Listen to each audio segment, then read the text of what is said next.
Had he not passed away, he would have been 29 today. So happy birthday, Digi.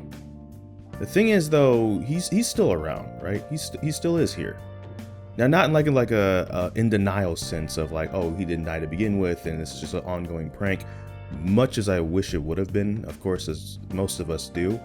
It's more like his memory has been carried on. You know, memories, music, games, etc. They're all actual time machines. We don't have DeLoreans, but we have those because there's a lot of those that we can attach to memories and then bring stuff back to us. Or when we get to know somebody, when we see new things going forward, we'll see things that will remind us of him. And that part's actually pretty nice, to be fair. 28 is way too young, though, in my personal opinion, to go. That's not fair. It's still not fair. It's never going to be fair. It's been a few short weeks now since it's happened, and it's never gonna, feel right, probably ever. Grieving can be a lifetime experience. However, one of the nicer things has been how people have been kind of remembering him or doing things because of like remembering him and maybe something they both like together or something like that. Like some people have been going to the gym to get in shape like he used to. Some people have been eating more spicy foods. I've continued my massive hatred of water the same way he hated milk despite eating spicy foods. So, there's things like that some of us have carried on, if you will. But he will never be forgotten. So in a way, he's never really gone. Not a week goes by that someone doesn't, think of him and smile or laugh at a certain memory, or we see something new that maybe we're like, oh, he would have loved that. So that part's really nice, to be honest. And the truth of it is, yeah, it's still rough, probably for a lot of us in different ways. We're at different parts of the grieving process. I wish I had a better way to hold this up. I'm sorry. So it's a little shaky. I apologize. I'm heavy in the shadow stuff right now, and he wasn't necessarily. It's not like he was disinterested in the way like he disliked or like hated or would make fun of somebody. But I don't really know if he was really in the shadow, right? But I do sometimes think about, man, I'd love to send him this, not because he would care. If anything, because he might not be interested, but at least it would mean he was there to not be, not interested. So stuff like that happens sometimes, from time to time. We all probably have memories of like, oh, this would be really cool to send him, or this would be funny if he was around to see, and things like that. But at the same time, I think it's kind of cool that he had such an impact on so many of us that we can have those moments where we think of something like that. Or we do think of something he would have actually liked. It was like, oh, he would have found this super funny. And so we get a laugh out of it, thinking about how much he would have laughed at it. Or, something like that. So, happy birthday, buddy. And as we would call him, the protagonist. So I'll end on some positive, funny stuff, perhaps, right? We called him the protagonist. We always said he had this like protagonist luck, main character, basically. And it was funny because one of the things that some of us that are a little bit older, like I'm 2 years older, but some of the people in the squad are, into their 30s now. And it was like, oh, injuries you sustain, that finally start catching up to you in like your late 30s, etc. So we were all kind of wondering like, okay, but he has protagonist luck. So even though he's worked out and maybe had a couple injuries or stuff like that here and there, like his back and stuff, would it just work out different for him? We were kind of wondering, like once he got into his 30s and going into his 30s and stuff, would it just be different? Would we have all these, aches and pains and stuff, and he's just sitting there like, nope, I don't got none of them, and we're just like, of course you know. Of course you know, buddy. That's how that would work.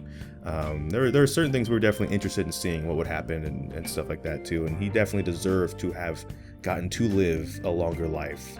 Not just for reasons like that, but for all kinds of reasons. Like we have a friend named Mitchie. Mitchie's a little bit self-conscious about his hairline. The ultimate mastery of self-love is loving your own hairline. Let's be real. So one night we were in call. Mitchie was on video anyways. And so one by one, we all kind of started jumping on video. Those of us that felt comfortable, of course, to be like, yeah, buddy, you look fine. We all look different ways. I got to deal with this every day. This is what I always exist with. We all have our different battles, possibly with our self-image. But even at work, Digi was at work. Now, he didn't do it during a meeting, of course. So no getting him in trouble. He wasn't doing stuff like that. But he was at lunch and he was like, sure, he'll join in. He turned his camera on, put it across from him, kind of like here-ish. And he angled it away. I can't do it right now.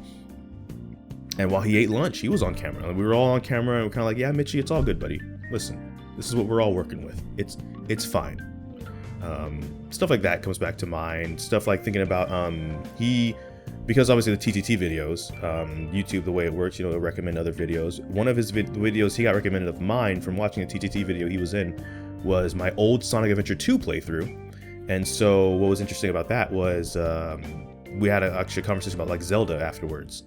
I've only actually played one Zelda game. It was for the Game Boy, but he'd played a couple of them. And with the remakes on the horizon at the time, I think, he was asking me like, "Oh, do you think you'd ever be interested in playing those games?" And honestly, I'm like, "Yeah, there's actually a ton of games. If I can get them to work, I'd do a Let's Play on them or something like that, you know." So that's what I mean. There's different memories and stuff that will come up. Different things we'll look back on. Different things we'll look forward on, and one way or the other, just be like, you know. But it was nice. It was nice to have known him, if you will.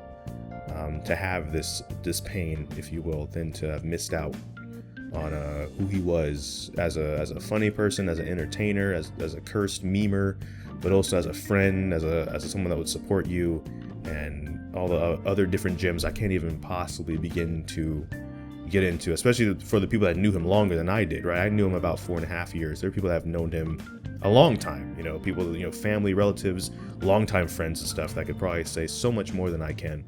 But I did want to at least say happy birthday, and hopefully everyone's holding together, and hopefully he's holding together, and hopefully we'll all get to laugh again together one day in life soon. So I'm gonna get you out of here. Thank you so much for checking in, and this is me checking in with you as well, hoping you're doing all right. And we're gonna keep it on. Again, we're not necessarily having to move on, but definitely carrying on. The grieving process takes different time for different people. It's no rush. It could be a lifetime. But do what you can. Stay as strong as you can. And take care of yourself. Stay hydrated. I might hate water, but you stay hydrated. I'm pretty sure he didn't hate water. So he would want you to drink water. At least sometimes, right? I don't know. Actually, I'm not going to act like I can speak for him on many things. But he would probably want us to take care of ourselves. At least kind of. So let's continue on doing that. Support each other as you need. And I'll see you another time. Happy birthday, Digi. Happy 29th.